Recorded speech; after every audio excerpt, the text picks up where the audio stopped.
તો વાત કરીએ છોટાઉદેપુરની તો છોટાઉદેપુરના બોડેલી તાલુકા કક્ષાનો મહાકુંભ યોજાયો, જ્યાં અલીપુરાની નવજીવન હાઈસ્કૂલ ખાતે આયોજન કરવામાં આવ્યું।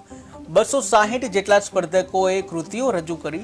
ત્યારે કાર્યક્રમમાં અનેક પદાધિકારીઓ પણ ઉપસ્થિત રહ્યા। નવજીવન હાઈસ્કૂલ અલીપુરા બોડેલી ખાતે બોડેલી તાલુકા કક્ષાનો કલા મહાકુંભનું આયોજન થયું હતું, જેમાં તાલુકાની પ્રાથમિક વિભાગથી માંડીને માધ્યમિક, ઉચ્ચતર માધ્યમિક તેમજ કોલેજના 240 જેટલા સ્પર્ધકોએ ભાગ લીધો હતો, જેમાં કુલ 14 જેટલી વિવિધ સ્પર્ધાઓ હતી। ગરબા, લોકનૃત્ય, રાસ તેમજ ભરતનાટ્યમ અને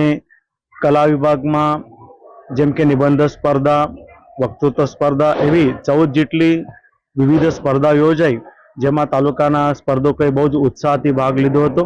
અને એમને માર્ગદર્શન પૂરું પાડનાર શિક્ષકોએ ખરેખર તાલુકાનું ટેલેન્ટ જિલ્લા કક્ષાએ જાય તે માટે બહુ સરસ પ્રયત્ન કર્યો હતો અને આ પાર્ટિસિપન્ટ તાલુકાનો જિલ્લાનું નામ રોશન કરી આગળ વધે